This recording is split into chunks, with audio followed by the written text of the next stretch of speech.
그런 제한자적인 입장에서 현재 공개 범위가 어떤 인권 침해 문제를 일으키고 있는가에 대해서 부탁드리겠습니다.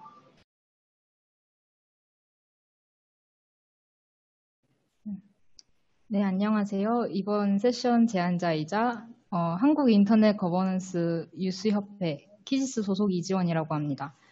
우선 이제 저희 현재 코로나19 감염병 환자 정보 공개 범위부터 저희가 말을 하고 시작을 해야 될 것 같아요.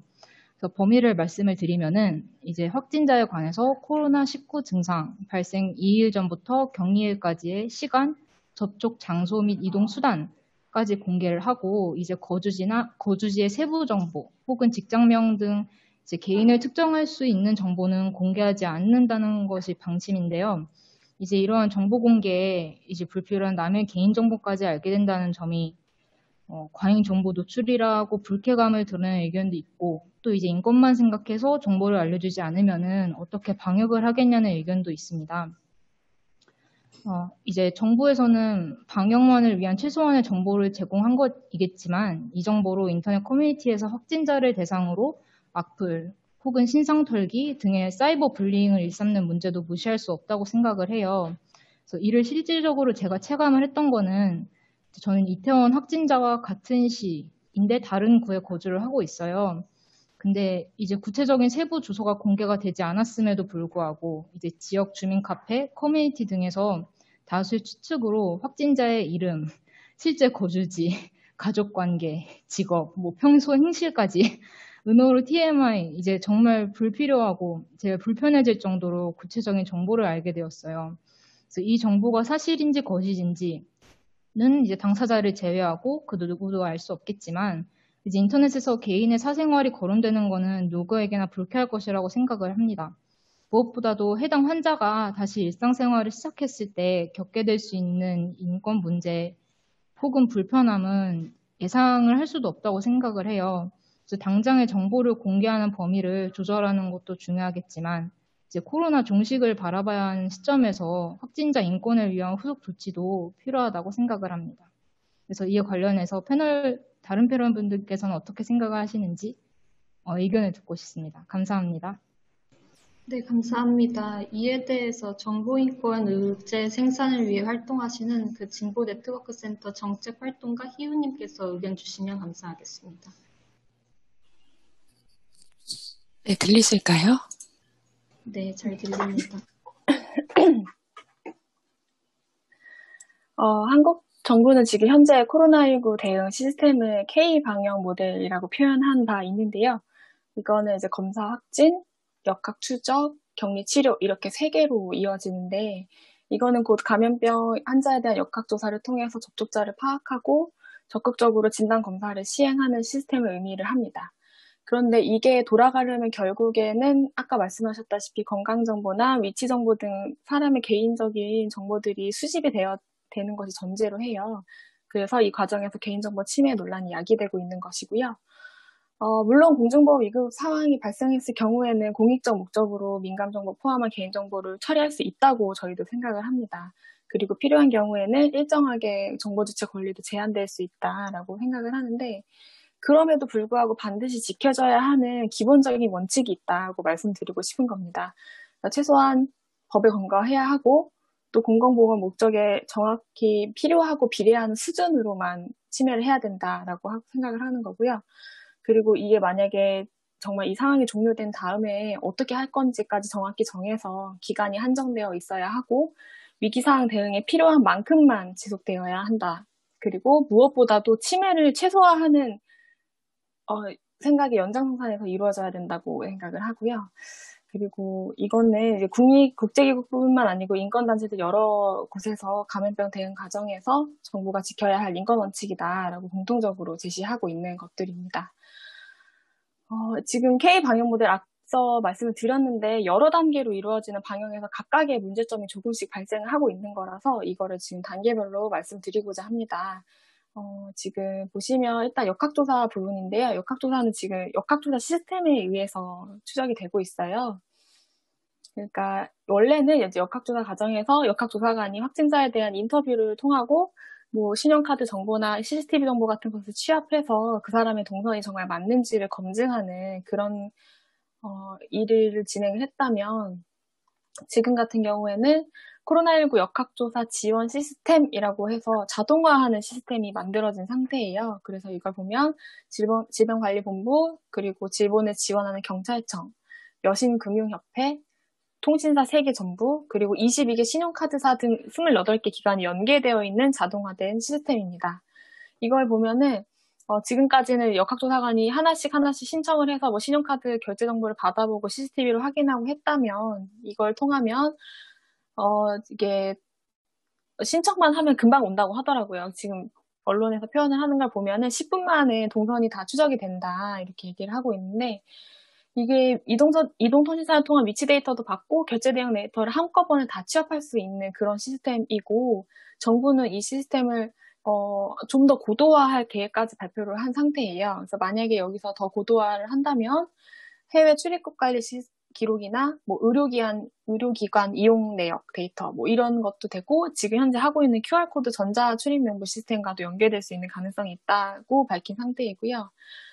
문제는 이 역학조사 과정에서 아까 말씀드렸다시피 신용카드 사용 내역이나 위치 정보, 이동 경로, 그리고 여기에서 파생되는 개인의 사적 취향이나 사회적 관계 등 민감한 개인정보가 수집된다는 것이 문제인데요.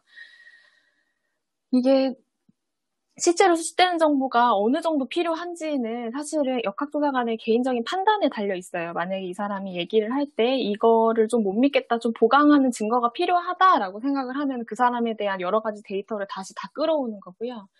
근데 이러한 개인정보 수집이 조사관의 어떤 자의적인 판단에 맡겨져 있을 뿐이지 이게 어떤 통제할 수 있는 수단이 전혀 없다는 것에 저희가 문제 제기를 하고 싶어요. 그래서 이 수사기관조차도 범죄 수사를 목적으로 민감한 위치 정보 같은 거 수집을 하려면 법원에 영장을 제출하고 허가를 받는 과정이 있는데요.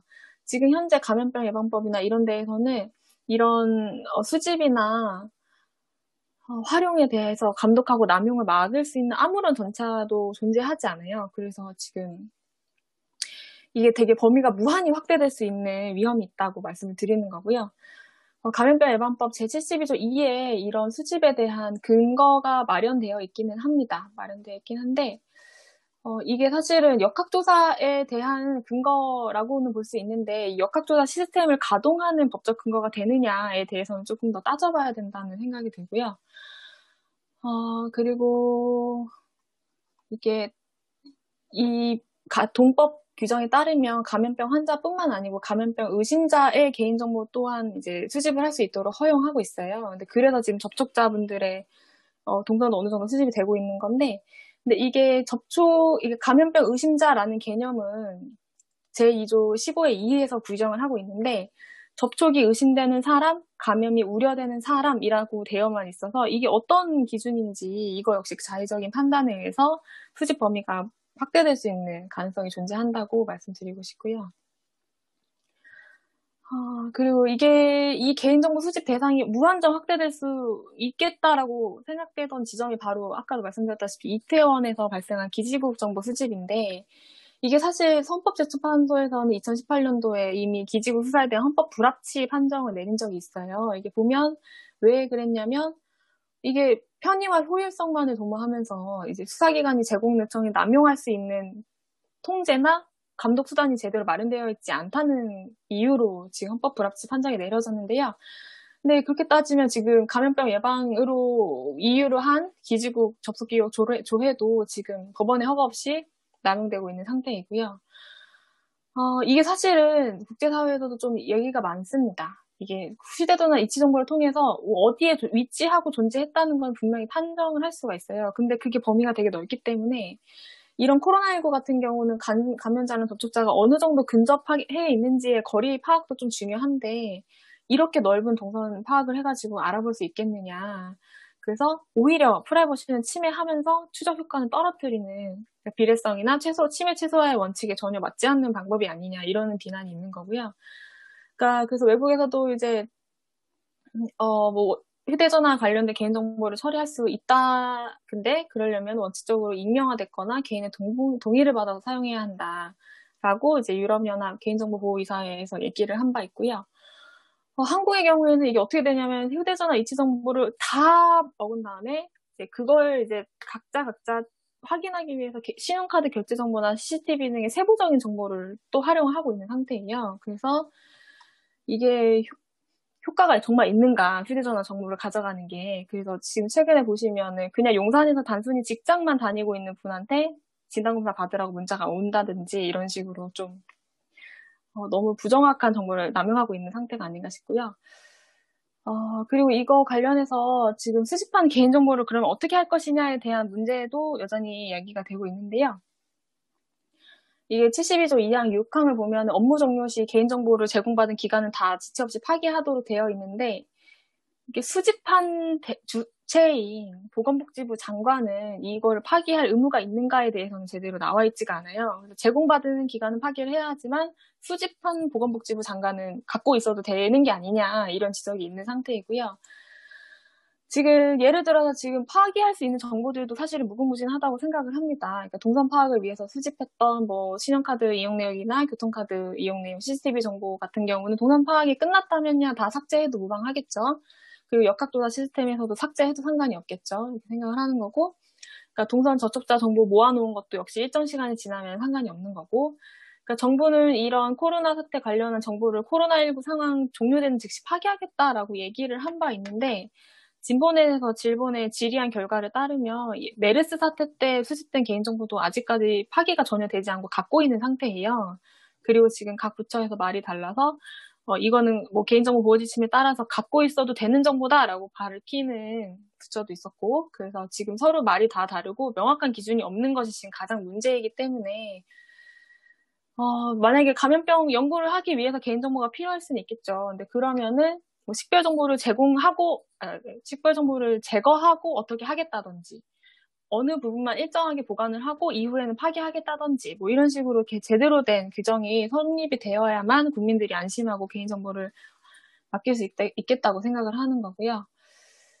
동선 공개 규정 같은 경우에 지금, 그리고 동선 공개 관련해서도 이게 너무 대응 초기에 제대로 기준이 확립되지 않은 채로 너무나 많은 동선 공개가 이루어졌어요. 심지어 각 지자체에서 경쟁적으로 동선 공개를 했기 때문에 세부적인 해석이 달랐죠. 그래서 아까 제안자분이 말씀하신 것처럼 뭐 거주지, 아파트 이름이나 뭐 직장명이 공개된 확진자도 있고, 성별, 연령대, 국적 등등 이렇게 다 많았고, 그래서 국가인권위에서 이에 대한 우려를 해서 내밀한 사생활 정보가 필요 이상으로 노출되지 않도록 해라, 이렇게 성명을 낸 적도 있고요. 관련해서 연구 결과를 보면 뭐 경기도 공공보건의료지원단이랑 서울보건대학원에서 조사를 한 바 있는데, 코로나 확진자들이 가장 두려워하는 것이 뭐냐 했을 때 완치되고 다시 재감염 될 거에 대한 두려움, 그리고 완치되지도 못할 수도 있겠다, 내가 죽을 수도 있겠다는 두려움보다 더 높게 나타나는 게 바로 주변으로부터 받을 비난이나 피해인 거예요. 그러니까 자신이 확진자 그리고 또는 전파자로서 손가락질을 받을 수 있는 상황에 대한 공포가 훨씬 더 컸다라고 볼 수가 있고요. 지금은 오히려 잘못 처신한 일부 사례로 인해서 확진자, 접촉자 전체가 다 비난을 받을 수 있는 상황이기 때문에 동선 공개에 관련한 지침에서도 뭐 명확히 관리를 해야 한다고 저희가 계속 누차 지적을 했고, 중대본 역시 이거에 대한 문제점을 인식을 하고 지금 정보 공개 알림 지침의 1판, 2판, 3판까지 내면서 조금 개선을 해 나가는 상태입니다. 그래서 지금 같은 경우에는 감염병 예방에 필요한 정보의 하나의 공개를 하고 있고, 그 공개 시간이 지나면 공개 내용을 삭제해야 하고, 그리고 성별, 연령, 국적 등 개인을 특정화하는 정보를 공개하지 않도록 하고, 거주지 경우에도 읍명동 이하는 공개하지 않도록 지침을 냈어요. 하지만 그럼에도 불구하고 각 지자체는 여전히 개별 확진자별로 동선을 공개하고 있는 상황이거든요. 그래서 이게 개별 확진자별로 동선을 공개하게 되면 이게 특정되면 특정될수록 개인이 식별될 가능성이 너무나 높아져요. 그렇기 때문에 중앙에서 모아서 가능하다면 지자체에서 하지 않고 질본에서 하나를 모아서 그러니까 만약에 마포구 1번이라고 하면 너무나 좁아지거든요, 범위가. 그래서 질본에서 모아서 장소 목록, 그러니까 어디 장소 몇 시, 이런 식으로 목록 형태로만 해서 데이터화로 공개할 필요가 있다고 말씀을 드리고 싶고, 만약에 가능하다면 뭐 아까 말씀드렸던 역학조사 지원 시스템 개발한 것처럼 동선고기 시스템을 만들어서 이제 질본이 관리를 하고 각 담당자들이 활용할 수 있는 방식으로 운영을 할 수도 있겠죠. 뭐 이런 식으로 이제 저희가 대안을 제시해 드리는 거고, 이런 대응 과정에서 전체적인 문제는 이게 권한 남용이나 인권 침해를 방지할 수 있는 감독 시스템이 없다. 어떤 정보를 국민에게 알려줘야 하는지, 그리고 누구의 정보가 공개되어야 하는지, 어느 정도까지 공개되어야 하는지 등등이 그러니까 보건복지부 장관이나 지자체장 등의 이제 자의적인 판단에 맡겨져 있는 상황이라서요. 근데 이들은 당연히 방역이 너무나 중요하겠죠. 근데 방역의 관점에서 보면은 인권의 측면 관점이 어느 정도 안 보이실 수 있는 상태다라고 저희가 생각을 하고, 그렇기 때문에 공중보건집행당국은 뭐 집행 효율성이나 공공의료적 필요성을 중심에 두고 할 수 있다. 그러면 사회경제적 측면이나 뭐 인권적 측면 역시 고려할 수 있는 감독기구가 꼭 필요하겠다. 그래서 뭐 공중보건집행당국 외부에서 할 수 있는 뭐 국가인권위원회도 있고 개인정보보호위원회도 저희가 있잖아요. 그래서 뭐 인권이나 개보위 그리고 뭐 보건의료 전문가나 인권 전문가나 등등이 해서 감독위원회를 하나 꾸려서 참여하는 방안도 있을 수 있겠죠. 지금 코로나19는 이제 감염병 위기 상황이기도 하지만 전체적인 사회에서 구조적인 불평등이 더욱더 잘 드러나게 하는 그런 위기 상황이라고 생각을 하거든요. 그래서 뭐 지금까지는 감염병에 대한 대응에 너무 급급해서 그랬더라고 하더라도 결과적으로는 이 사회의 구제적인 문제를 해결하지 않으면 계속해서 피해자가 발생하고 계속해서 인권 침해에 아파하는 사람들이 발생할 수밖에 없다. 이렇게 생각을 하고 이게 사실 마지막 감염병이 아닐 거라고 생각을 해요. 그렇기 때문에 언제쯤 이게 종식이 될지 모르지만 지금부터라도 명확한 기준이나 인권 침해하지 않는 방안에 대해 고민할 나가야 하는 시기라고 생각을 합니다. 저희 발표는 여기서 마치도록 할게요. 네, 감사합니다. 저는 지금 한국 개발 경험을 공유하는 유엔 개발 계획 서울정책센터에서 근무하면서 한국 코로나 대처 경험을 공유하는 웨비나를 자주 하였음에도 아무래도 그런 개도국을 상대로 하다 보니 다루지 못했던 그 아래에 있는 인권 문제에 대해서 희우 활동가님께서 더 잘 설명해 주셔서 이해가 깊어진 것 같습니다. 정확한 규정이 없는 점 및 그 이태원 사건 관련해서 말이 나온 만큼 비영리 공익 인권 변호사 단체인 희망법에서 성적 지향 및 성별 정체성 인권팀장으로 차별금지법 제정의 필요성에 대해서 기고하시는 등 성소수자 인권 증진을 위해 다양한 활동을 하고 계신 박한희 변호사님께서 발표 자료와 함께 발언 부탁드리겠습니다. 네, 박한입니다. 네.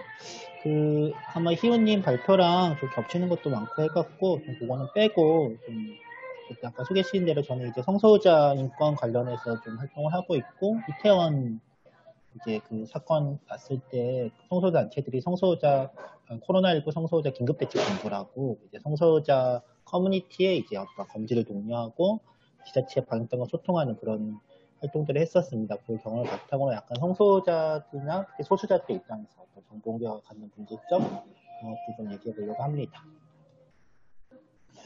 네, 그래서 공개범위가 갖는 문제에 대해서 좀 얘기를 드리면 이게 일반적인 공개범위 문제점은 아까 희우님 말씀하신 대로 이게 그 개인별 동선이 추적되고 성별 연령, 뭐 주소 이런 것들이 나오는 그런 문제들이 있었는데 이게 사실 이제 5월에 이태원 클럽 사건 때는 좀 더 특히 문제가 됐던 게 이게 사실 이태원 클럽은 그냥 클럽이었고 이 클럽이 꼭 성소수자만 전용 클럽은 아니고 성소수자, 비성소수자 다 사용하는 클럽이었는데 일부 언론에서 이거를 게이 클럽이라고 이렇게 보도 헤드라인을 붙여갖고 이제 냈죠. 그러면서 이제 막 이 클럽을 갖고 뭐 성소수자 커뮤니티에 대해서 어떤 악의적인 보도가 나오거나 이제 아예 이 클럽 자체가 그냥 게이들만 가는 것이다. 뭐 이런 식으로 얘기가 커지고 온라인에서는 마치 어떤 데는 막 심지어 성소수자들이 일부러 뭐 대한민국을 망치려고 이렇게 모여갖고 연기관에 모여갖고 이제 퍼뜨린 것이다. 이런 얘기들을 하면서 마치 이제 이태원에도 걸렸던 거는 그 자체로 일종의 성소수자라는 이게 낙이 되는 것인데 이게 사실 성소수자에 대한 어떤 낙인이 없다면은 큰 문제는 되지 않을 것 같은데 한국 사회에서 성소수자가 자기의 어떤 성적 지향, 성별 정체성을 주변에 알리는 건 굉장히 큰 일이 됩니다. 사실 이제 본인이 자발적으로 커밍아웃은 모르겠지만 어떤 외부적으로 알려진 소위 아우팅이라고 하는데 아우팅을 당한다는 거는 사실 이게 그 성소수자인 거 알려진 것만으로 어떤 배척을 당하거나 뭐 폭력이나 차별을 당한 우려가 있고, 실제로 이제 성소수자라는 것이 알려졌다는 이유로 뭐 가족한테 가정 폭력을 당하거나 아니면 회사에서 해고를 당하거나 그런 사례들도 실제로 발생하기 때문에 굉장히 이제 성소수자한테 아우팅은 두려운 일인데, 이 클럽을 갔다는 것만 확진자가 됐다는 것, 그리고 자가격리가 됐다고 하면은 할 수밖에 없잖아요. 내가 확진을 받아서 입원을 했다거나 자가격리 돼서 집에 있다거나 하면은 가족이나 회사나 당연히 그걸 알 수밖에 없고, 그러면 이 시점에 이 사람이 확진이 됐지, 자가격리 됐지, 그럼 이 동선을 보면 이태원을 나갔네, 그럼 이 사람은 개이겠네, 성소수자겠네, 이런 식으로 계속 알려지는 그런 상황들이 되는 것이죠. 그래서 일종의 언론의 보도와 이 지자체가 너무 상세하게 이제 공개를 하는 이런 문제들이 다 섞였던 것이고요. 사실 이 가장 이제 큰 피해를 본 분이 처음에 그 가장 처음으로 알려진 용인 69번 환자인데요. 용인 69번 환자가 이제 이태원 이 킹클럽, 여기 말하는 이 기사에 나온 분이시죠. 이 클럽에 다녀간 확진자 분이신데, 이분 같은 경우는 사실상 회사가 거의 다 알려졌고요. 바로 초반에 기사들이 뭐 판교에 있는 뭐 몇 명의 IT 기업 이렇게 나오다가 좀 있으니까 아예 그냥 회사명이 다 공개가 되는 그런 상황이 벌어졌었고, 이분의 친구, 이제 용인 60분의 친구인 안양분이 있습니다. 안양분 같은 경우는 누가 그걸 만들었는지 모르겠지만 아예 그 회사 내의 어떤 실명을 포함해서 회사 내 관계도, 그러니까 그 사람 실명이 뭐가 되고 어디에 사는 누구인데 이 사람 친구가 누구인데 그 사람 친구한테 감염을 시켰고 친구가 여자친구한테 감염을 시켰고 이런 관계도까지 막 돌 정도로 이제 막 어떤 상황이고, 이게 지금은 좀 내려가긴 했지만 유튜브에도 이거 올리기도 했었어요. 이제 보수 유튜브가 이 사람 실명을 공개하면서 이 인간 때문에 지금 뭐 우리가 이렇게 되고 있다 뭐 이런 식으로 비난하는 영상들이 공개되기도 했었고, 이런 것들이 사실 이게 처음부터 지자체나 방역당국이 이런 정보 공개를 좀 철저히 얘기를 하고 그거를 개인이 특정되지 않는 방식으로 했다면 이런 문제가 발생하지 않았을 것인데 이렇게 했던 문제가 있고요. 사실 이제 이걸 갖고 그 성소수자 대책본부를 결성을 해서 좀 방역당국이랑 이런 문제들도 얘기를 했었는데, 사실 이때 좀 약간 그 답답했던 부분은 이 사람들이 이거에 대한 문제점을 이해를 못하는 거예요. 그러니까 그냥 공개가 되는 거 자체의 문제점은 알겠다. 근데 이게 성소수자한테 특히 더 문제가 된다는 거에 대해서는 이 방역당국도 그거는 왜 문제라는 거를 계속 설명을 해도 그냥 어차피 뭐 알려지는 것 자체는 그냥 뭐 문제 되겠는데 뭐 그렇다고 성소수자만 특별 취급할 수는 없지 않냐. 계속 이제 뭐 그러니까 이런 성소수자 문제에서 더 해야 된다고 했을 때도 성소수자와 특별 취급할 수 없다. 모든 사람을 뭐 하지 않는 건 모르겠지만 이렇게 할 수 없다 이런 식으로 얘기하는데, 사실 이게 똑같은 어떤 공개의 문제, 똑같은 어떤 뭐 방역 조치나 어떤 인권 제한의 문제가 있었다고 했을 때 그것이 특히 이제 소수자 집단, 사회적 낙인과 차별을 받는 집단한테 더 크게 다가오는 문제들이 분명히 발생하고 있는데, 그 부분에 대해서 어떤 특별한 접근, 그거는 사실 특별 조치가 아니라 소수자들이 갖고 있는 어떤 차별의 구조적인 문제를 해결하기 위한 어떤 적극적인 어떤 차별 시정 조치로서 얘기해야 되는데, 그런 부분들이 잘 이해가 되지 않았던 그런 부분들이 있었습니다. 그리고 이제 아까 희은님 말씀하셨는데 지침이 개정됐죠. 제3판이 지침이 개정됐습니다. 그래서 3판 지침 개정은 여기 보시면 이제 빨간색 그 표시한 대로 개인의 성별, 연령, 국적, 거주지, 직장명, 개인을 특정하는 정보를 공개하지 않고 운명 동단위의 정보는 공개하지 않는다. 직장명은 이제 불특정 다수의 경우에만 할 수 있다고 하고, 이제 기본적으로 동선을 공개하지 않고 다 모아서 하도록 되어 있는데, 이게 이제 용인, 제가 이거 하면서 저번주에 찍은 거거든요. 저번주에 캡처한 겁니다. 용인시 코로나19 발생 현황 보시면 이제 너무 이거 심해서 가렸는데 아파트명이 다 나와 있어요. 진산마을 무슨 아파트라고 다 있어요. 근데 사실 이분 보면은 제가 뭐 이분 이웃 사촌이면은 그 친구면 다 알죠. 그냥 누가 걸렸네? 제가 뭐 이거 보고 이름까지 다 알 수 있죠. 이름부터 시작해서 누가 걸렸구나 이렇게 다 알 수 있을 정도로 지금 계속 이런 식으로 하고 있는데, 용인시만이 아닙니다. 용인시만이 아니고 여러 가지 지자체들이 계속 이런 식으로 나오고 있고, 이게 사실 질본이랑도 얘기를 하고 있지만 이제 방역당국에서도 지자체가 자체적으로 하는 거에 대해서 어느 정도 한계가 있다. 그러니까 지자체의 어떤 강제 권한을 할 수 있는 어떤 중앙에서 할 수 있는 권한이 없기 때문에 할 수가 없다고 하고 있는데, 이게 지금 계속 이런 지침이 있어도 계속 무시되고 있는 상황이고, 아마 이게 사실 이제 지금 더 재확산이 다시 일어나고 있잖아요. 이 8월 8일로부터 그때 이제 더 커지지 않을까 싶습니다. 왜냐하면 또 최근 이제 다시 오면서 기사들 나오는 게 동선 공개를 안 하는 게 답답하다는 기사들이 막 나오고 있거든요. 제 댓글 같은 데 보면 왜 우리 지자체는 동선 공개를 안 하나, 옆 도시는 하는데 우리가 빨리 해라 이런 식으로 얘기를 하고 있는데, 사실 이게 도움이 안 된다는 거는 이미 초창기 때부터 어떤 뭐 인권단체만이 아니라 전문가들, 감염병 전문가들 역시 이런 성별 연령을 공개하는 게 굳이 개인의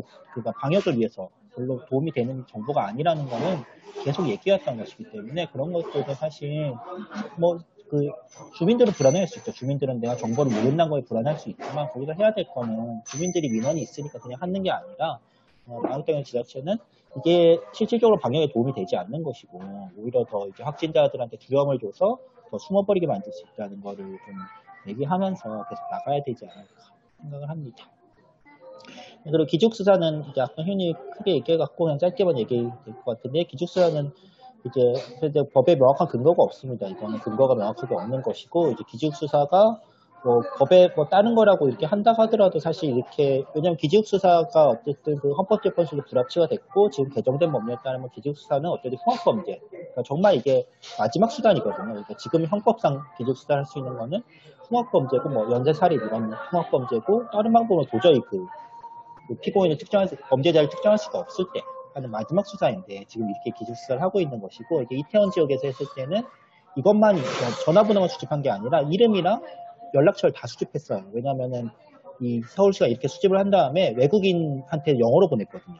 문자가 왔는데 한국인한테는 한국어로 문자가 오고 외국인한테 영어로 문자가 왔어요. 그걸 했다는 거는 외국인, 한국인의 어떤 그 구분할 수 있는 정보를 서울시가 수집을 했다는 거죠. 단순히 전화번호 수집해서 그 전화번호에 문자 보낸 게 아니라 이름부터 신상까지 다 수집을 해갖고 이렇게 했던 것이고 이게 지금 또 광화문 인근에 대해서도 기숙수사를 지금 실시했잖아요. 비슷한 일들이 계속 벌어질 것 같습니다. 이런 문제들이 계속해서 발생을 하고 있는 상황입니다. 지금 문제 상황에 대해서는 발표를 이렇게 마치겠습니다. 네, 감사합니다. 현재 개인정보 공개 상황에 대해서 케이스를 들어서 말씀해 주신 덕분에 더 생생하게 그 인권 침해에 대해 알아볼 수 있던 것 같은데요. 이에 대해서 그 형사사법에 있어 개인정보 위치에 대한 고찰, 클라우드 컴퓨팅 환경의 디지털 증거 확보를 위한 소구 등 법적인 관점에서 다양한 연구를 진행하고 계시는 조선대 법과대학 이원상 교수님께서 이에 대해 발제 부탁드리겠습니다. 예, 반갑습니다. 화상으로 이렇게 뵙게 됐네요. 다 잘 들리시나요? 안에서는 잘 들리실 것 같은데.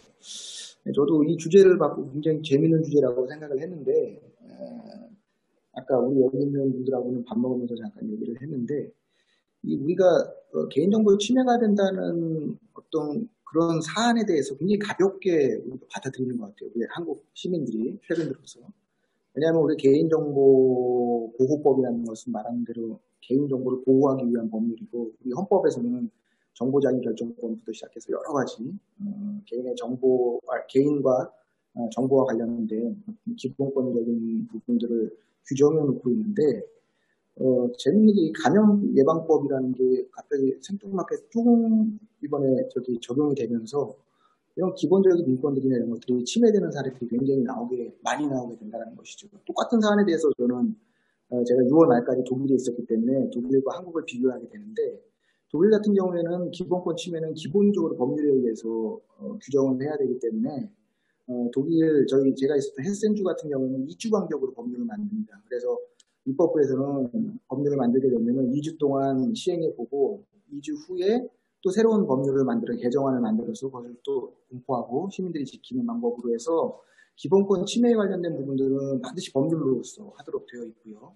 그 다음에 또 하나 중요한 것은 법률을 가지고 기본권을 침해한다고 하더라도 헌법의 기본적인 가치가 비례성 원칙이기 때문에 비례적으로 그 기본권 침해가 최소화되도록 노력을 해야 되는 겁니다. 즉 기본적인 기관들은 법을 집행함에 있어서 비례성 원칙에 맞춰서 집행을 해야지 아무리 법률에서 근거를 하고 있다고 하더라도 비례적이지 않은 집행에 대해서는 위법하다고 헌재에서 결정을 내려버리거든요. 실제로 독일에서 우리나라와 또 유사한 경우가 있었는데 독일에서 헌재에서 결정으로 위헌 결정을 내려버렸어요. 그런 식으로 감염병 예방을 위해서 너희들이 노력하는 건 이해를 하겠는데 그런 경우는 헌법적 가치에 위반이 된다라고 해서 위헌 결정이 나왔던 사례가 실제적으로 있었고요. 또 하나 기본적으로 이런 사안, 즉 우리가 앞에서 발제자께서 발표했던 그 내용들을 봤을 때에 첫 번째는 법무부에서 그런 부분을 다 거쳐버립니다. 즉 법률로 만들어지는 상황에서 이런 부분은 기본권 침해가 있을 가능성이 있으니까 특히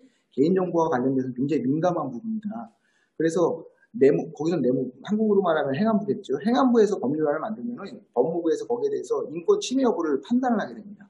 그 다음에 두 번째, 우리나라에서는 인권위에서 공고를 내리면서 그래도 그나마 좀 완화되긴 했는데, 그 이전에 기본적으로 모든 장치들이 개인의 개인정보가 침해되는 사항이나 이런 거에 대해서는 여러 가지 장치를 통해서 침해가 안 되도록 하는 게 먼저고요. 그 다음서부터가 이제 어떤 정책을 펼쳐나가는 그런 단계로 펼쳐지게 되는데, 우리나라는 너무 쉽게 이 감염 예방법, 이게 상위법도 아니고요. 이 법률은 법률 중에서도 굉장히 어떻게 보면은 그 처벌 규정이나 이런 걸 봐도 굉장히 낮은 단계의 법률이라고 볼 수 있거든요. 근데 이걸 가지고 기본권을 굉장히 쉽게 침해할 수 있다는 것이죠. 아까 변호사님께서 말씀하시고 그 활동가님께서 말씀하신 것처럼 그러한 사안들은 이미 법률을 통해서 세세적으로 규정이 되고, 그 다음에 우리가 왜냐하면 3월 달부터 이미 이런 거를 겪어왔기 때문에 이제는 긴급한 상황이 아니거든요. 물론 우리가 초반에 긴급한 상황에서는 우리가 대응하기 위해서 행정명령이나 이런 거를 통해서 할 수 있을 수도 있지만, 지금과 같은 상황에는 이제 법률로서 얘기를 해야 되는 것이죠. 그런데 문제는 거기에 대한 어떤 인식이나 이런 부분들이 우리 시민들 자체도 어떻게 되냐면, 당신 죽겠습니까? 아니면은 이대로 해서 기본권 침해 당하겠습니까? 라고 하면 기본권 침해를 너무 쉽게 수용해버리거든요. 그리고 모든 사람이 거기에 대해서 컨센서스를 가진 것도 아님에도 불구하고 마치 모든 사람이 거기에 대해 동의한 것처럼 그렇게 이런 것들이 모든 게 진행되어 간다는 자체가 어떻게 보면 굉장히 비정상화된 거라고 할 수 있겠죠. 그리고 또 문제가 되면은 감염이라는 자체는 우리가 범죄가 아니거든요. 범죄가 아님에도 불구하고 마치 범죄화 시켜서 취급을 하는데, 예를 들어서 아까 우리 성소수자분들이라든지 아니면은 뭐 특정 종교 집단이라든지 아니면은 어떤 뭐 소모임이라든지 어떤 뭐 지역이라든지 이런 데를 가지고 마치 마녀 사냥하듯이 거기서 니네 왜 이렇게 안 했어? 그러면서 잡아 들어가기 시작하는, 즉 원래대로 하면은 이 감염을 예방하는 게 목적이 아니고 오히려 그런 사람들에 대해서 말살을 시켜버리겠다라는 희한한 정책으로 이게 이어져 나가는 문제점이 있다고 하게 되겠죠. 여기서 중요한 거는 뭐냐면 우리 시민들 자체가 이 감염병 예방법에 대해서 제대로 이해를 하고, 그다음에 그 이전에 우리가 헌법상으로 우리를 위해서 만들어 놓은 기본권에 대한 기본적인 가치를 이해를 해야지만 여기에 대해서 우리가 인식의 토대를 같이 하고 같이 대응해 나갈 수 있는데, 어제도 볼 수 있지만 행정명령으로 아주 간단하게 우리 기본권을 침해함에도 불구하고 거기에 대해서는 누구도 이의 제기를 안 해요. 왜? 하면은 죽잖아요, 우리나라는. 말 한마디 잘못하면은 바로 벌떼같이 뭐 인터넷에서 공격당하죠. 이러기 때문에 기본적으로 우리가 가지고 있는 기본권조차도 제대로 우리가 실현도 못하고, 그 다음에 침해당하는데도 불구하고 우리는 그냥 침해를 당하고 있습니다. 그래서 우리가 중점적으로 봐야 될 부분이 뭐냐면은 기본권, 개인정보, 우리의 개인정보나 이런 것들이 침해당할 수는 있어요. 하지만 당하려면 반드시 법적인 근거가 있어야 된다는 게 하나고, 두 번째, 법적인 근거에 의해서 침해를 당하더라도 반드시 비례적으로 행사를 해야 돼요. 행정기관들은 지금과 같이 마음대로 막 하면 안 돼. 하다못해 기지국에서 뭘 얻으려고 하더라도 우리가 수사기관이 기지국에서 얻으려면은 법원이라는 기관을 통해서 영장이라는 것을 청구해서 영장을 받아야 되고, 그 이후에도 여러 가지 제한 절차가 있는데 제한 절차 없이 그냥 마음대로만 행정조사라는 이름으로 이렇게 모든 것들이 다 행해지는 것이 과연 옳은 것이냐에 대해서 우리가 퀘스천 마크를 가져야 되고, 두 번째로는 우리가 그럼에도 불구하고 이런 코로나 같은 상황에서 우리의 개인정보를 일정 부분 양보해야 될 부분이 있을 수는 있습니다. 왜냐하면 내가 감염이 됐을 때에 어느 정도 선에서는 내가 이것을 공개를 해야지만 감염이 안 되는 사람이 있을 수 있다라고 했을 경우에는 그 사람에 대해서 이해를 구하고, 그 다음에 그 사람과 여러 가지를 논의를 하면서 최대한으로 이 사람이 특정되지 않게끔 해서 아까 하는 그런 노력들, 이제 조금씩 되고 있는데 그런 노력들이 이미 있어야 되는 거고 앞으로도 계속해서 있어야 된다는 것이죠. 왜냐하면 개인정보라는 것은 제가 동의하는 순간에 무한 권력을 갖습니다. 제가 정부에서 당신 개인정보 쓰겠습니다. 제가 동의하는 순간에 이 정보는 어떻게 쓰일지 몰라요. 저희에 대한 통제권을 상실해버리는 게 되거든요. 즉 개인이 동의했다는 하나로 이 개인정보를 마음껏 쓸 수 있다는 것은 아닙니다. 개인이 동의했다고 하더라도 이 정보는 비례적으로 사용돼야 된다는 것이죠. 이게 굉장히 중요한 것인데, 이런 것들은 우리들이 좀 더 지금 시민들이 기본권에 대해서 제대로 좀 이해를 하고, 그다음에 우리가 기본권을 지금 침해당하고 있다는 사실을 제대로 알고, 하다못해 형사소송에서는 범죄를 저지른 사람도 묵비권을 행사할 수 있거든요. 범죄를 저지른 사람도 나 죄졌습니다라고 말을 안 할 수가 있어요. 그런데 감염병 예방법에서는 제가 어디 갔다는 것을 말을 안 하잖아요. 그러면 그거보다 더 가혹하게 그 사람을 완전히 죽여버릴 정도로 이렇게 해버리잖아요.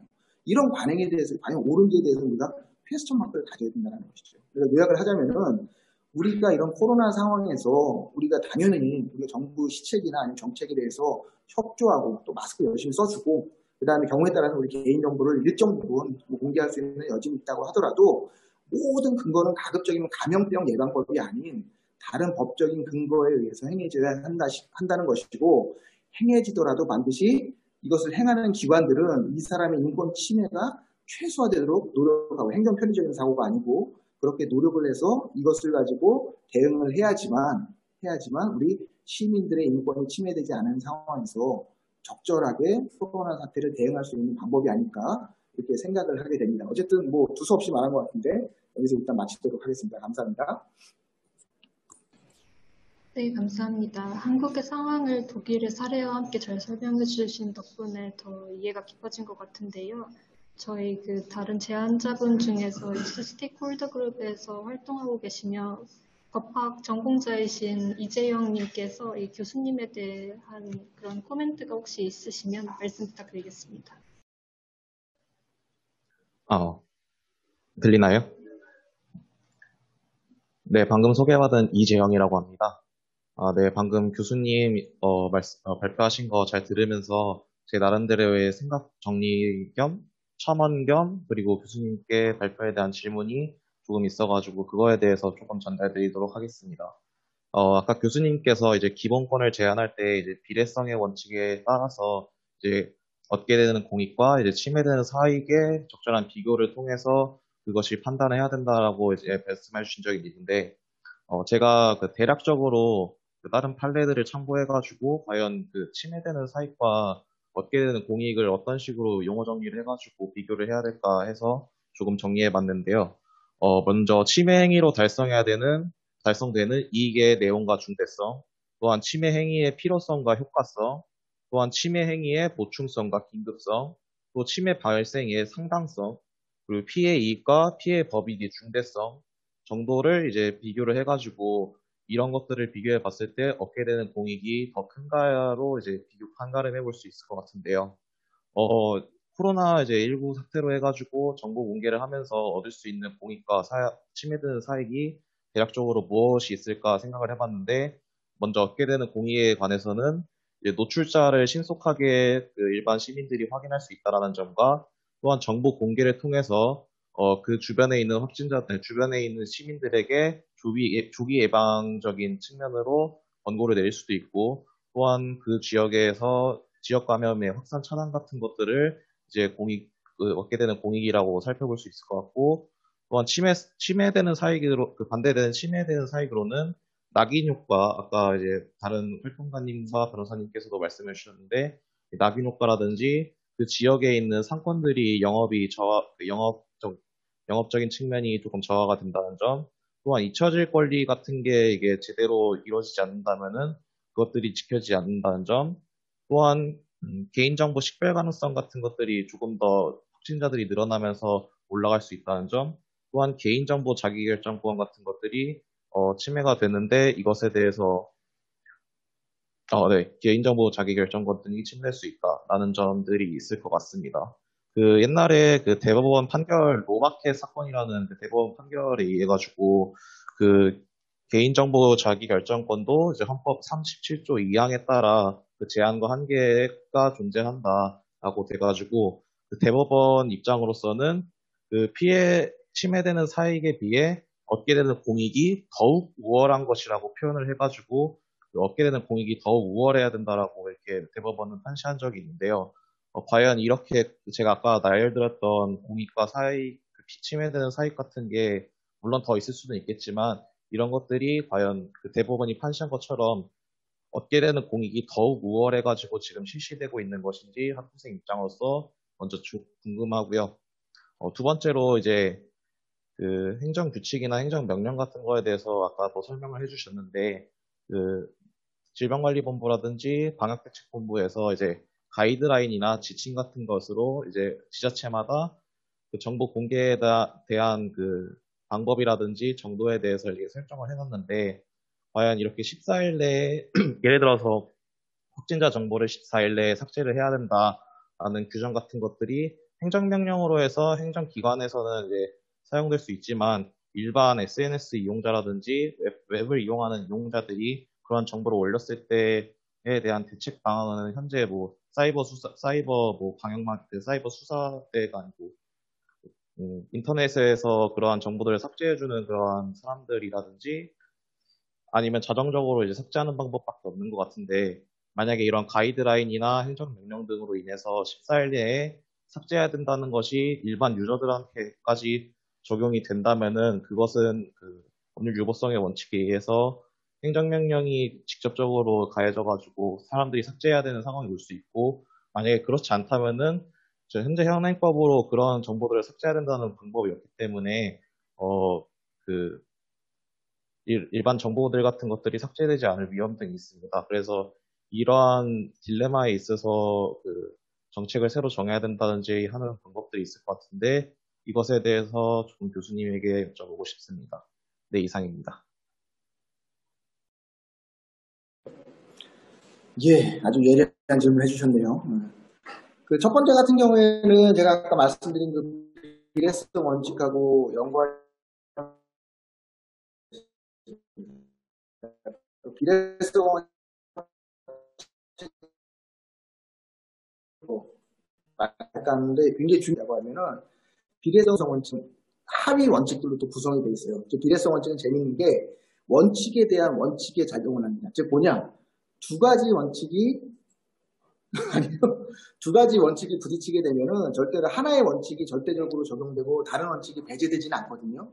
그랬을 때에 두 가지 원칙이 부딪히게 되면 그럼 이 원칙들을 어떻게 조화롭게 이것을 적용을 할 것이냐라고 하는 것이 대표적인 비례성 원칙입니다. 예를 들어서 뭐 자유의 뭐 원칙이라고 하는 게 기본권의 원칙이라고 하는데 자유권하고 평등권하고 부딪히게 되면은 자유권이 절대적으로 우세하기 때문에 평등권을 배제해버리지 못하거든요. 그렇기 때문에 두 개가 잘 조화롭게 되도록 어떻게 할까? 그렇게 위해서 고안된 게 이제 비례성 원칙이라는 개념, 입법에서는 그런 원칙인데, 이 중요한 게 사인의 어떤 이익하고, 그 다음에 공익하고 항상 이 비례성 원칙 가지고 비교를 하게 됐을 때 보면은 독일의 어떤 판례나 이런 것들, 우리가 독일 판례들을 많이 보니까, 독일의 헌재 결정이나 이런 데를 보면은 공익보다는 사익 쪽으로 더 약간 비중을 좀 두는 경향을 보입니다. 그 소리 뭐냐면은, 어떤 사항에 대해서 개인의 어떤 기본권이 침해되는 거하고 우리 공공의 이익이 더 이득을 보는 것과 두 개가 부딪히게 되면은 그 균형점을 어디서 잡을까라고 했을 때 독일은 봤을 때는 개인 쪽으로 약간 균형을 잡아요. 즉 개인 쪽이 더 사익이 좀 더 보호받을 수 있도록 하는 것을 보게 되는데 한국은 희한하게 독일하고 굉장히 비슷한데도 불구하고 공익 쪽에 더 초점을 좀 많이 맞추게 됩니다. 그 소리 뭐냐면 쉽게 말해서 네가 조금 손해보더라도 야 너 손해보는 걸 통해서 우리가 좀 다 같이 괜찮아지는 거면은 더 좋은 거 아니냐 이런 관점이 되게 강해요. 한국도 희한하게. 그렇기 때문에 아까 방금 같은 말했던 우리 이번 원칙 같은 경우에서도 사익이 침해되는 것보다는 공익적인 가치를 더 우세하게 생각을 하게 되는 것이죠. 그래서 공익적으로 우리가 필요하기 때문에 너의 개인적인 정보 정도는 좀 침해가 돼야 돼. 그래도 괜찮은 거 아닐까라고 판단을 하게 되는데 그렇게 봐서 말을 쓰는데 근절은 뿌리째 뽑는 법이거든요. 코로나를 뿌리째 뽑을 수는 없어요. 백신도 발견되지 않고 뭐가 안 되는데 어떻게 그렇게 해서 제어하면서 나아가야 되는 방법이면은 어떻게 이 코로나 가운데서 우리들의 기본권이 침해되지 않으면서도 이걸 이겨낼지를 고민을 하면서 가야 됐을 때에 앞에 즉 초기에는 우리의 어떤 개인적 기본권이 침해되는 거를 용인할 수가 있었어요. 왜? 갑자기 사태가 발생하다 보니까 모든 시스템이 아직 정비가 안 됐어요. 그럴 때는 인정이 되지만 지금은 이미 어느 정도 이게 만연화된다는 것이 보이게 되고 그다음에 어느 정도 기간도 있었는데 아직까지도 공익적인 우위를 내보내서 사적인 어떤 기본권 침해, 특히 그 가운데서 개인정보 침해를 인정해주고 그것을 아무렇지도 않게 받아들인다. 이거는 문제가 된다는 것이죠. 근데 지금 상황에서는 사익적 침해에 대한 어떤 보호 쪽으로 우리가 약간 균형점을 옮겨야 된다는 것입니다. 그렇다고 해서 무조건 이쪽으로 가라 이런 건 아니겠죠. 첫 번째 질문은 이게 답이 될 것 같고요. 두 번째 같은 경우에는 두 번째 질문은 뭐였죠? 핵심이 뭐였죠? 정확히 말하면 현재 감염병 확진자 정보 공개가 되고 나서 14일 내에 삭제를 해야 된다라는 가이드라인이나 지침 같은 것들이 있는데. 오케이. 생각난다. 죄송합니다. 자, 이게 왜 그러냐면은 이게 정보는 신기한 게 인터넷으로 모든 게 공개되는 순간에 절대 안 지워져요. 정보는 절대 안 지워집니다. 이제 국가가 가진 정보든 개인이 가진 정보든 상관없어요. 어쨌든 인터넷에 뭐든지 올라가는 순간에 그 정보는 안 지워집니다. 요즘에 가장 각광받는 직업 중에 하나가 소위 말해 인터넷 장려업자라는 것들 있잖아요. 이분들이 열심히 지운다고 하더라도 이분들도 말씀하시는 게 100% 지울 수는 없다고 말을 합니다. 그 소리는 뭐냐면 일단 정보가 올라가게 되면은 누군가 퍼날래든지 아니면은 우리 로봇들이 그것을 열심히 가져가겠죠. 여기저기서 서칭을 하면서. 그렇게 되면은 그 정보들은 인터넷 사이버 공간상에 절대로 지워질 수 없다라는 것이죠. 자, 그런데 방금 말씀드린 것처럼 수많이 수집한 개인 정보들이 지금은 아마 정부 서버 어딘가에 있다가 나중에 지워지겠죠. 14일 지나면은. 그런 시스템인데 문제는 이것들이 공개가 된다는 것입니다. 아까 말했던 동선, 좀 전에 봤던 8월 16일 그분, 우리 변호사님께서 공개하신 그분은 죽을 때까지 남아 있습니다. 그거. 내가 코로나에 걸렸다는 그 사실은 내가 죽을 때까지 못 지워요. 왜? 벌써 인터넷에 썼거든요. 그렇게 되는 순간에 못 지워요, 이게. 자, 그렇게 되면 아까 말한 것처럼 행정명령으로 다 지우세요 말할 수 있냐? 못해요. 왜? 아까 말했던 정보권, 요즘에 논의되는 헌법 차원에서 정보권 중에 하나는 내가 정보에 액세스할 수 있는 것도 있지만 내가 가진 정보는 내가 알아서 할 수 있는데 그거를 정부가 나서서 지워라 마라 할 수 있는 권한이 없는 거죠. 그러면은 기본권을 침해하게 되는 건데 정부가 그걸 행정명령으로 한다? 아니면 법률로 만들어서 한다? 이거는 또 새로운 기본권 침해가 될 수 있다는 것이죠. 그 소리는 뭐냐면 거꾸로 말하면은 개인정보는 가급적 적게 수집하고 공개 적게 해야 된다라는 것입니다. 그리고 아까 말했듯이 저도 요즘에 계속 봤거든요. 저희 동네에서도 누가 됐다고. 그걸 받은 다음에 반응을 한번 생각해 보세요. 아, 내가 여기 됐으니까 여기 가면 안 되겠다. 뭐 이런 생각을 할 수 있겠지만 거기에 대해서 그 다음에 우리가 반응할 수 있는 어떤 것도 없다라는 거죠. 그 소리는 뭐냐면은 이 정보가 공개됨으로 인해서 이분, 아까 말했던 용인의 그 16일날 그분은 죽을 때까지 이분은 뭐 주변에서 막 욕을 먹어야 돼요. 우리나라는 그런 거 내가 잘못해서 걸리지 않지만 잘못해서 걸린 것 같이 돼버리니까. 그렇게 되는데 불구하고 이 사람의 받는 그런 피해보다도 내가 그거 편익, 즉 내가 그것을 보면서 아 여기 안 갔으니 괜찮네 하는 그 편익 두 개를 봤을 때 어떤 게 더 크냐라는 것이죠. 그랬을 때 아까 말했듯이 정부기관에서는 그런 정보가 있으면은 알아서 거기에 대해서 조심하고 그다음에 방역 조치하고 이렇게 하면은 충분히 되고 그다음에 우리 동네에 어떤 이런 게 발생했으니까 조심하십시오라고 하면 되는 문제를 가지고 구태여 누구라고 찍어서 말해갖고 우리가 뭐 그 사람을 나쁜 놈이다 이렇게 할 필요까지는 없다라는 것이죠. 그러니까 그거는 할 수도 없고 행정명령으로 지워라라고 할 수도 없고 법률로 만들어서 지우라고 하는 것도 문제는 될 수 있다는 것이죠. 그러니까 결국은 정보는 적게 모으고 적게 공개하는 것. 이 방법밖에 없다고 볼 수 있죠. 네, 재영님의 날카로운 질문과 교수님의 명쾌한 답변 감사드립니다. 이에 대해서 다른 제안자분들과 변호사님, 활동가님 중에 이에 대해 의견이 있으시면 자유롭게 말씀 부탁드리겠습니다. 네, 은비님. 방금 말씀해주신 것처럼 국정비 상향이 소통 강한 사이기 때문에 이러한 조치가 어느 정도 받아들여지는 것 같은데요. 안 들립니까? 들립니까? 괜찮습니까? 네. 기본빵과 그에 대한 가치에 대한 인식도 필요할 것 같고, 또 의심이랑 감시의 역할이 강화돼야 될 것 같고요. 그리고 또 적극적인 평등 조치로서 소수자든 다른 정보 공개가 조금 더 치명적일 수 있는 그룹에게 인권 보호 장치가 조금 더 강화되어야 하며, 그리고 이러한 특수한 상황에서 적용될 수 있는 조금 유연한 정책 적용이 필요할 것도 같은데요. 계속 안 들리나요? 네. 물론 우선적으로 정보 공개가 개인식하지 않아야 하겠지만 구체적으로 어떤 조치가 이루어질 수 있을지도 궁금하고, 어떤 기준으로 그렇게 보완 조치를 받을 그 사람들을 지정하는가로 저는 박한희 변호사님한테 여쭤보고 싶고요. 그리고 코로나 사태에서 정보 공개란 정상 공개의 의도는 이후에 가지 말라는 그런 의도보다는 사실 그곳에 그때 그 시간에 있었던 사람들이 신고하고 검사를 받으라는 의도가 더 강하다고 더 맞다고 하는데, 이러한 목적 상황에서 어떠한 정도로 지금 많이 과도화되었는지 지금 계속 그거에 대해서 좀 더 목적에 대해서도 좀 더 나누고 싶어서 말씀드리고 싶습니다.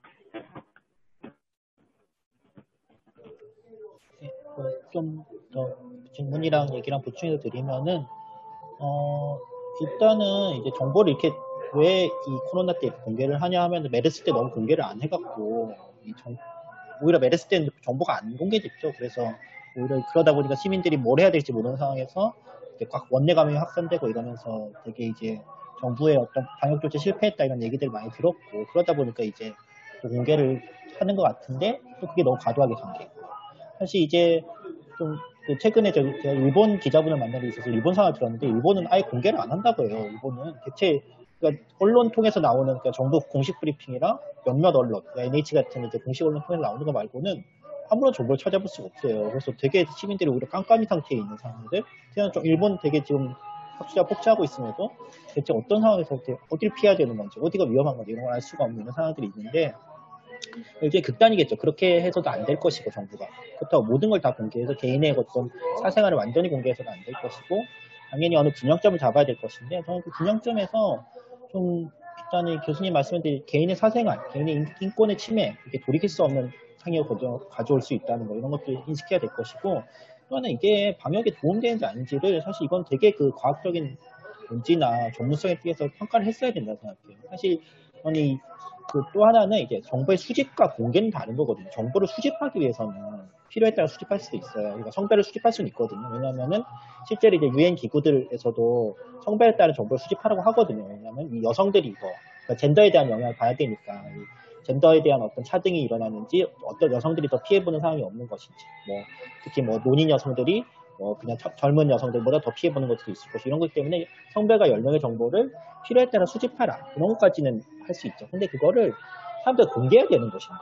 우리 동네에서 확진자가 나오는데 그 사람이 30대 여성인지 20대 남성인지, 이게 내가 저 사람을 어디 가면 안 되는 건지, 뭘 조심해야 돼, 뭘 이거에 대해서 무슨 영향을 주는 것인가, 이런 것들이 사실 초반부터 계속 얘기가 됐던 부분인데 그게 그냥 무비판적으로 됐다는 부분이 있는 것이고, 그래서 사실 이제 처음부터 계속 공개 방식을 얘기했던 거는 희원님도 얘기했고, 지금 이제 지침 3판이 되는 건 똑같습니다. 결국은 이제 개인을 추적하지 말고 개인의 어떤 성별, 연령, 주소 이런 거를 다 드러내서 개인을 아침에 나올 때부터, 그냥 사실 지금의 그 정보공개 방식을 보면은 이 사람이 아침에 나와서 어디를 갔고 무엇을 했고 그다음에 어디 가게를 들렀고 뭘 했는지가 다 나와요. 그런 게 다 나오는데, 그러니까 이게 어떻게 되냐면 이 사람들의 평가가 이루어지거든요.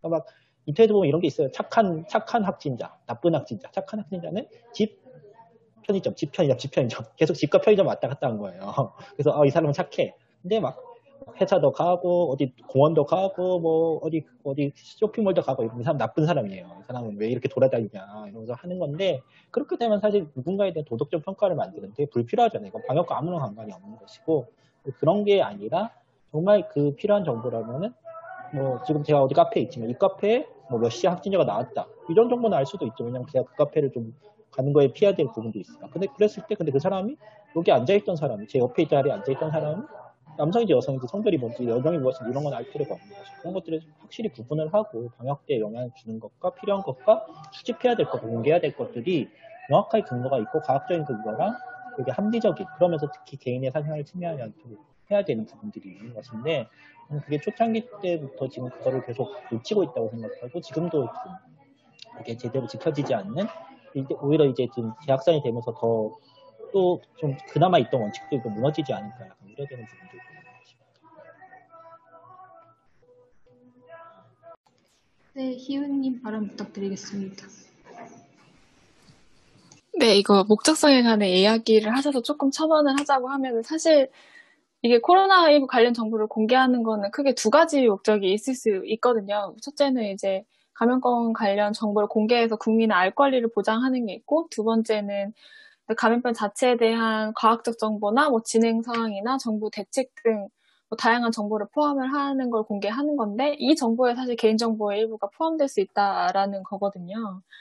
그래서 이제 감염병예방법 1조에 이런 투명성 정보를 어느 정도 공개해야 되느냐에 대한 의무가 규정되어 있는 거고, 근데 이게 아까도 말씀하셨다시피 확진자가 모두 접촉자가 파악한 경우에는 동선을 공개할 필요가 없어요. 왜냐하면 잠재적인 접촉자가 자기가 감염됐음을 이미 알았고, 뭐 이미 누구를 접촉했는지 알게 된 상황에서는 동선을 공개할 필요가 없기는 한데, 이게 법에서는 국민들이 감염병 예방을 위해 알아야 하는 정보를 공개하도록 되어 있는데, 이게 투명성을 위해서인 건지 아니면 확진자 동선 공개를 하면서 잠재적인 접촉자를 위해서인 건지 아니면 둘 다 포함하는 건지 조금 모호한 부분이 있어요. 그래서 목적에 따라서 공개되는 정보 범위가 달라질 수 있기 때문에 어느 정도 과도한 개인정보 공개를 막기 위해서는 어떤 목적으로 하는 건지, 뭐 투명성이나 알 권리를 위해서 하는 건지, 뭐 동선 공개를, 그러니까 접촉자 파악을 위해서 하는 건지, 이런 걸 좀 별도로 해서 규정을 마련을 해야 이제 과도한 정보 공개가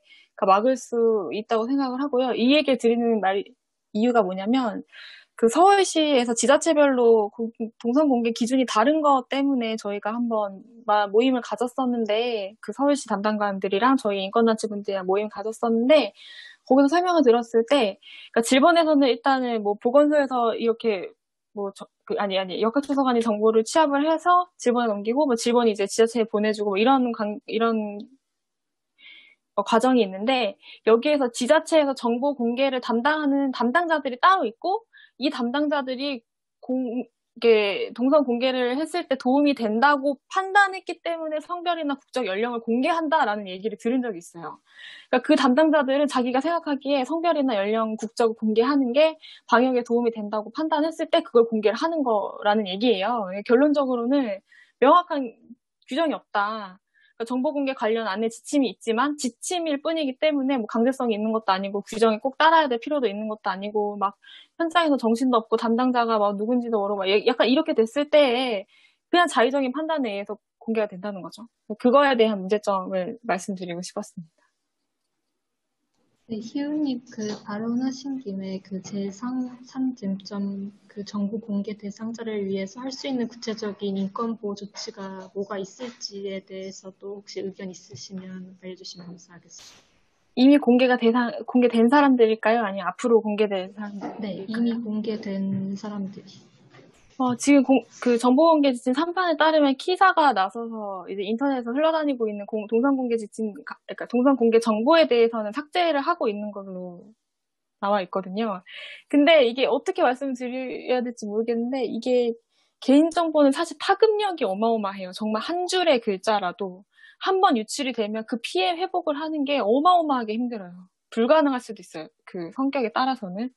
그래서 지금 동선 공개로 인해서 피해본 분들은 물론 지우고 있고 삭제를 열심히 하겠지만, 사실 저는 이거 어떻게 회복을 할 수 있을지도 잘 모르겠어요. 그분들에 대해서. 내가 내 직장이 공개되고 이런 사는 곳이 공개되고 이래서 특정된 코로나 확진자로 인해서에 대한. 그래서 저는 이 확진자에 대한 애도나 위로의 분위기가 확산되는 게 오히려 방법이 아닐까 싶어요. 지금 정보 공개를, 그러니까 동선 공개로 해서 피해를 봤다는 건 결국 사회적으로 그들을 비난하는 분위기가 조성됐기 때문이거든요. 그래서 그들을 비난하지 않고 아픈 사람이고 피해자로서 우리가 좀 포용할 수 있는 분위기를 만들어주는 것 외에는 사실상 그들을 구제할 방법은 없다. 그리고 앞으로 이러한 무분별한 정보 공개 때문에 그런 사람들이 다시 발생하지 않도록 하는 거, 그 정도가 우리가 열심히 해줄 수 있는 방법이 아닐까 싶습니다. 네, 정말 현실적인 방법인 것 같고, 이것에 대해서 많은 분들이 공감을 하셔서 앞으로 공개될 분들에게는 덜 침해가 있었으면 좋겠습니다. 혹시 이거에 대해서 법적으로는 어떤 조치를 할 수 있을지에 대해서 변호사님께서 발언 부탁드리겠습니다.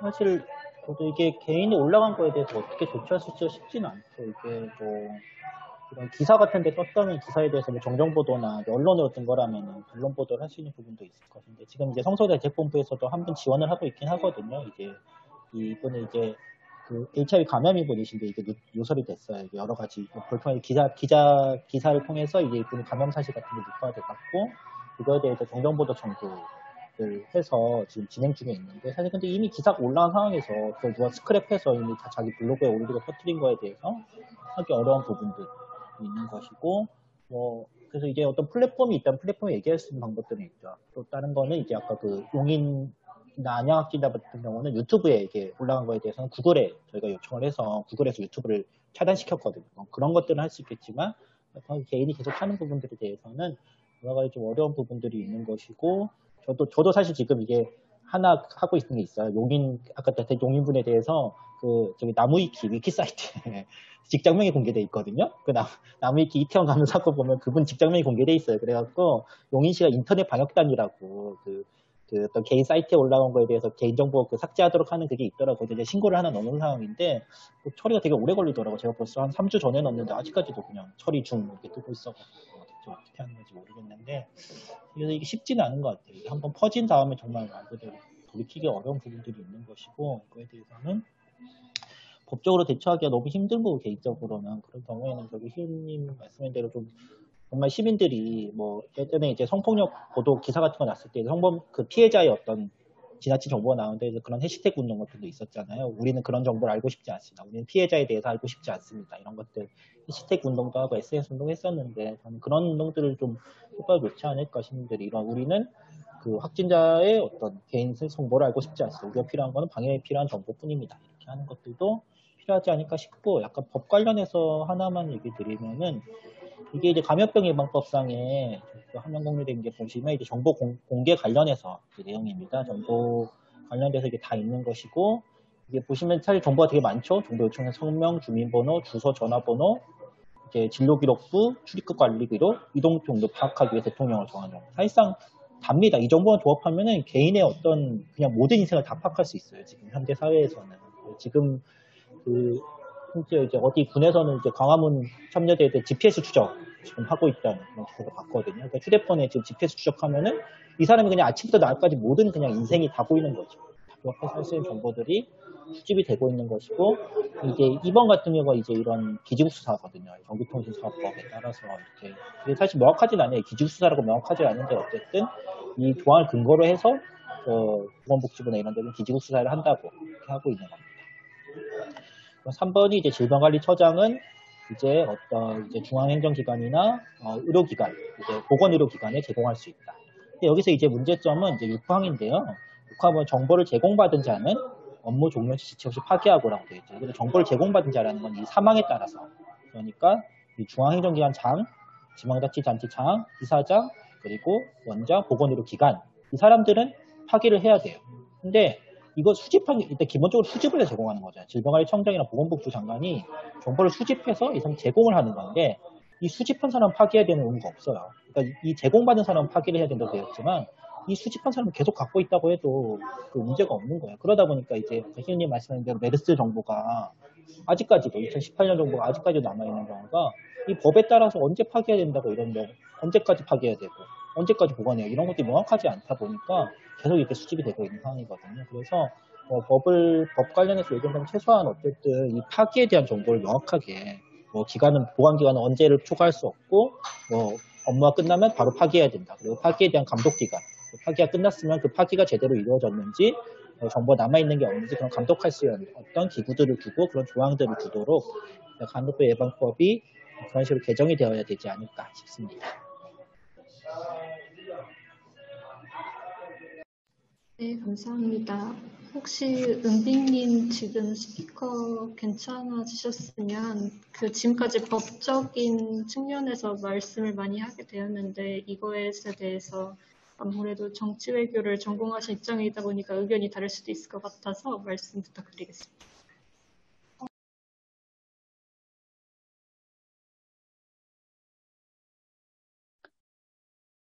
네, 들리나요?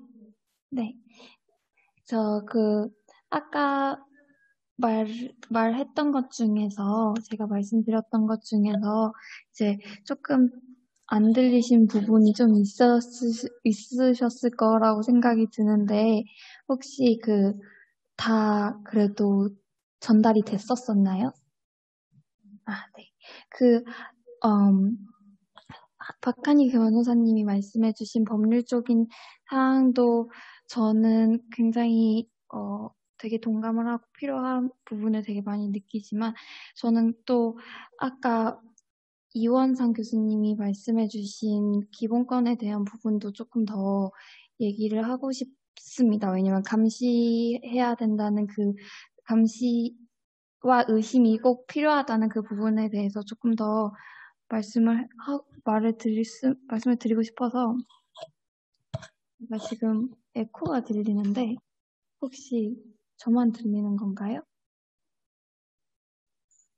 네, 잘 들리니까 알겠습니다. 그러면 네, 정신이 없네요.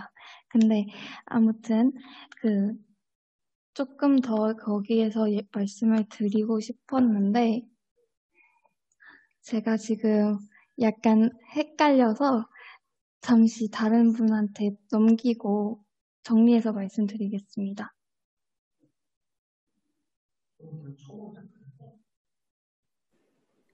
예, 요거와 관련해서 제가 잠깐 첨언드리자면 제 독일 경험을 자꾸 말해서 죄송한데 독일 빠나 이런 그런 사람들은 아니고요.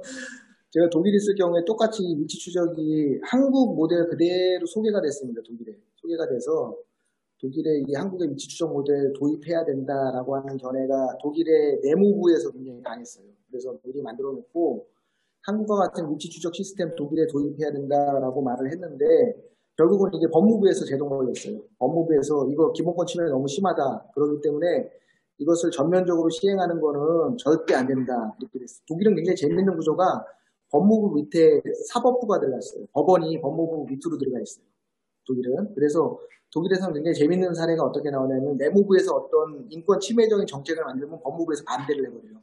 그런 경우 굉장히 많은데 그 중에 하나가 이번에 위치 추적이었습니다. 그래서 결국은 독일에서 위치 추적이 들어가는 것이 금지가 됐어요. 다만 들어오는데 어떻게 들어왔냐.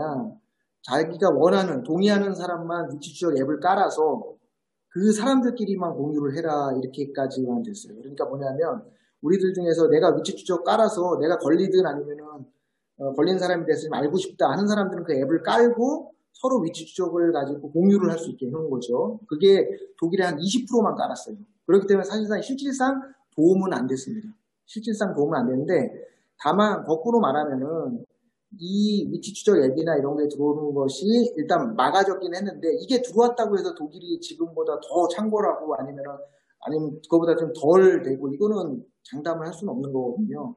그런데 불구하고 적어도 독일에서는 이 위치 추적 앱이 안 들어오고 아니면 선별적으로 들어오면서 기본권 침해하고는 균형을 어느 정도 맞췄다고 볼 수 있습니다. 그러니까 이런 부분을 좀 고려해야 되는 게 뭐냐면 어떤 제도가 맞다고 해서 아까 목적 얘기했는데 목적은 좋죠. 다 목적은 나쁜 건 없어요. 하지만 수단이 목적에 비례적이어야 되는 거죠. 균형적이고 합당해야 되는데 우리는 이거를 넘어서는 거를 너무 목적만 정당하다고 하면은 다 인정을 해버려요. 이거는 아닌 거죠. 기본권까지 침해해가면서 이것을 그냥 인정한다? 이거는 말이 안 되는 거죠. 즉 뭐냐? 처음 시작할 때부터 이거를 막지 않으면은 아까 말했듯이 일단은 정보가 공개되는 순간에 지울 수 있는 방법이 없습니다. 그냥 그 사람은 그냥 계속해서 그 잘못된 정보를 가지고 평생을 살아나가야 되는 거죠. 그렇기 때문에 독일의 예를 보면은 독일에는 뭐 그런 부분이 미리 검토가 되고 실시하기 전에 그런 부분에 대해서 공론화되고 뭐 이런 것들이 굉장히 많이 진행이 되고 있다는 것을 알려드리고 싶어서 간단하게 말씀드렸습니다. 네, 재영님 발언해주세요.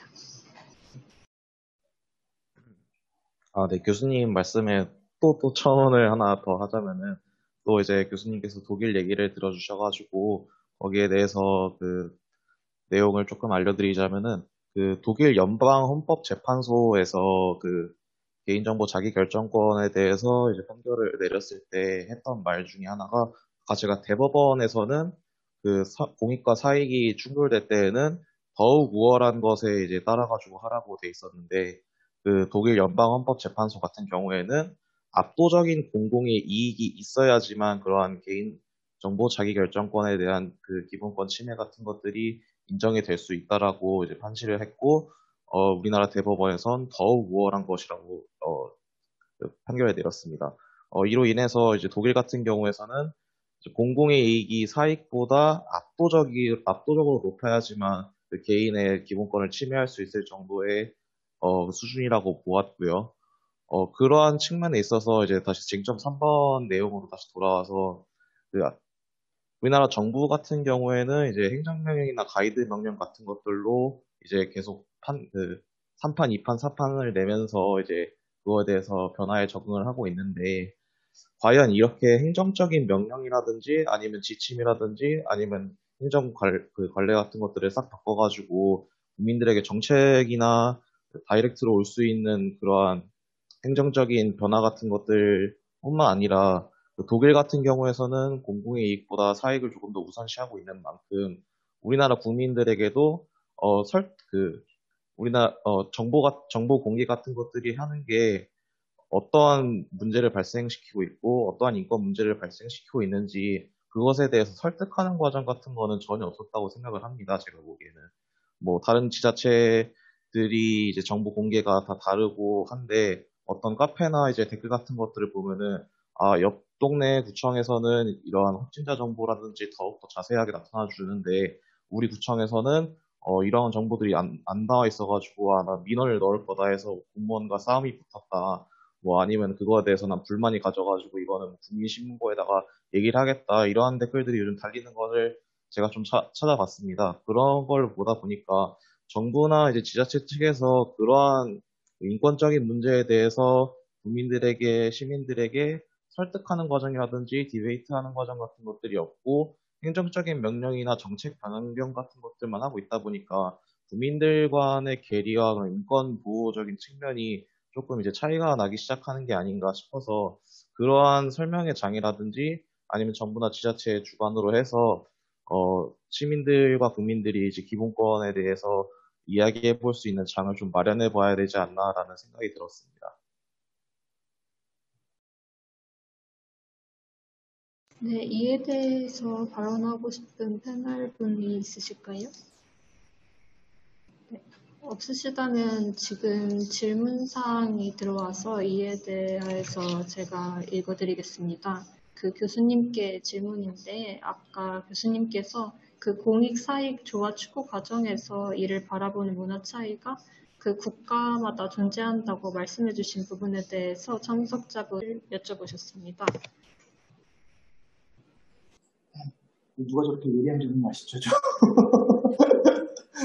저게 사실은 이 코로나 예방에 대해서 어떤 정부가 능력이 있다 없다 하는 거는 지금 상황에서는 말할 수는 없을 것 같아요. 제 개인적으로 봐서는 우리가 이것을 뭐 옛날에 무슨 뭐 스페인 독감 얘기도 나오는데 그 이후로만 봐도 벌써 거의 한 100년 만에 겪게 되는 문제이기 때문에 이 문제에 대해서 어떤 정부, 그러니까 지금 우리가 많이 비교하는 정부 중에 하나가 스웨덴 정부거든요. 거기서는 집단 방역을 집단 감염을 통해서 우리가 이겨내겠다 이렇게 주장을 했잖아요.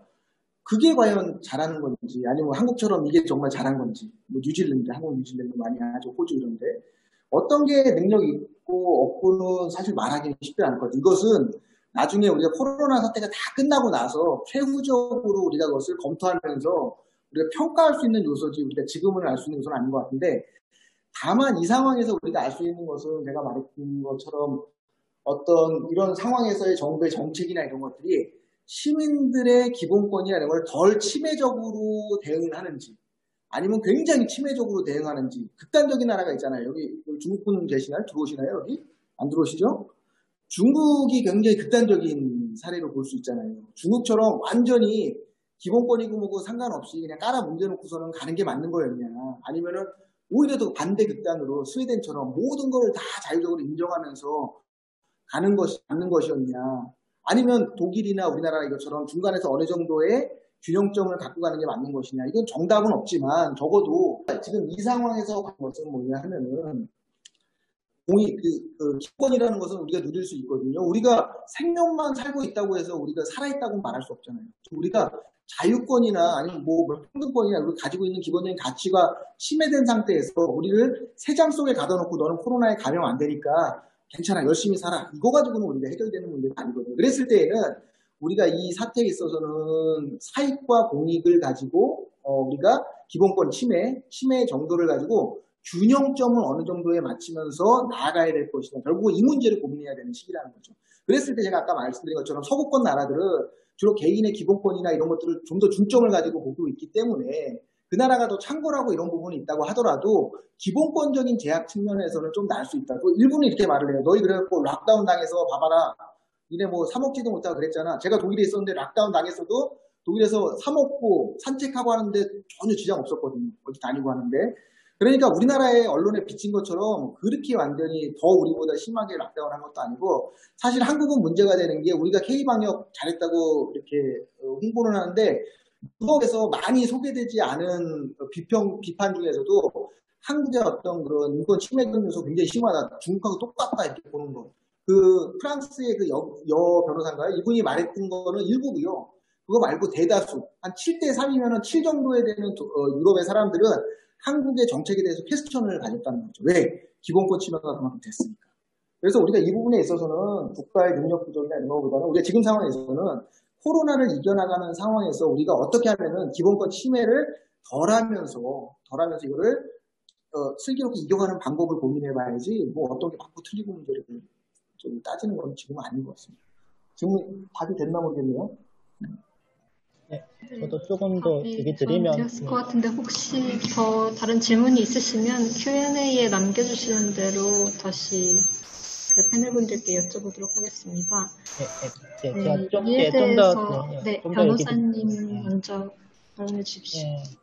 네, 말씀드린 이제 국가의 어떤 지금 대응이 어떤지 코로나는 사실 계속 지금 이어지고 있고 우리도 사실 뭐 다 계속 거듭말하지만 다 끝나는 줄 알았지만 다시 지금 시작되고 있는 상황이라서 지금 어떤 게 지금 성공적인지 아닌지 알 수 없긴 한데 이런 감염병 대응에 있어서 어떤 원칙이 지켜야 되는지는 어느 정도 이제 국제적으로는 좀 합의가 돼 있다고 생각합니다. 이게 사실 코로나가 아니라 HIV, 그러니까 에이즈의 경험에서 사실 많은 그 감염병 대응 방식의 어떤 인권 원칙들이 만들어졌거든요. 왜냐하면 이제 HIV가 이제 1990년대 대유행이 된 이후로 지금 이제 만성질환이 됐지만 그 과정에 정말 수많은 사람들이 죽었고 그 과정에서 전 지구적으로 어떻게 대응할지가 만들어졌고 UNAIDS라는 이제 국제 기구도 있고 이런 상황에서 어쨌든 지금의 가장 합의는 인권을 무시하는 방역 체계가 방역에 도움이 안 된다는 거는 확신하거든요. 그러니까 그러니까 감염을 낙인 찍고 환자를 낙인 찍고 접촉하는 거를 약간 악마시키고 그 사람이 전파를 시키니까 그 사람을 계속 격리시키고 가두고 사회에서 쫓아내야 된다 이런 방식으로 했을 때는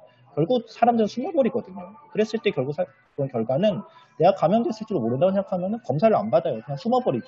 그렇게 되면 오히려 더 전파가 시키는 결과가 나오는 것이고 그래서 이 HIV 경험에서 이번 기본적인 합의는 최소한의 인권을 지켜지지 않는 상황에서는 방역은 절대 할 수가 없다. 그래서 방역과 인권이 절대 뭔가 대립되는 것 같이 그러니까 방역을 하려면 인권을 완전히 없애야 된다든가 이런 게 아니라 인권을 지키면 방역이 실패한다 이런 게 아니라 그 인권을 지키면서 그 최소한의 사생활, 기본권 침해 이런 것들 막는 과정이 사실상 방역을 위해서도 필요한 일이다. 그런 것들이 있는 것이기 때문에 아마 코로나 바이러스도 이게 좀 HIV랑 어떤 바이러스의 성격은 좀 다를지 몰라도 그런 기본 원칙 속에서 좀 세부적인 방안들을 찾아나가는 길들이 만들어지지 않을까.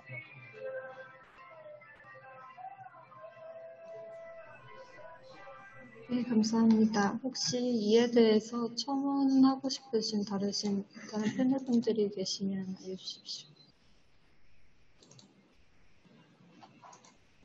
네, 다른 질문사항이 없는 관계로 혹시 오늘 세션을 마무리하기 전에 그 패널분들께서 마무리로 이 오늘 주제에 대한 그 본인의 생각이나 오늘 참석하신 분들에게 하고 싶은 말 이런 게 있으시면 듣고 마무리하고자 합니다. 혹시 발언하실 분이 있으시면 손을 들어주세요.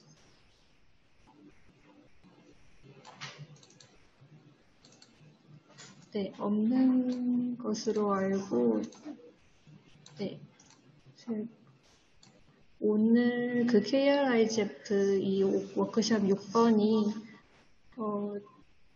그 이재영 고은비 이지원 제안자님이 이렇게 좋은 주제로 제안을 해주셔가지고 작년에 KRIGF 그 유스 세션이 만들어진 이후에 이렇게 잘 유스 세션이 이루어진 것 같아서 감사하다고 말씀드리고 싶고 이런 주제에 대해서 얘기하는 게 주저하실 수도 있는데 연사 초청을 흔쾌히 수락해 주시고 좋은 말씀 많이 해주신 오늘 그 패널분들 덕분에 더 뜻깊은 세션이 되었던 것 같습니다. 오늘 끝까지 참석해 주신 참석자분들께 감사드리면서 이로써 오늘 세션을 마치도록 하겠습니다. 감사합니다.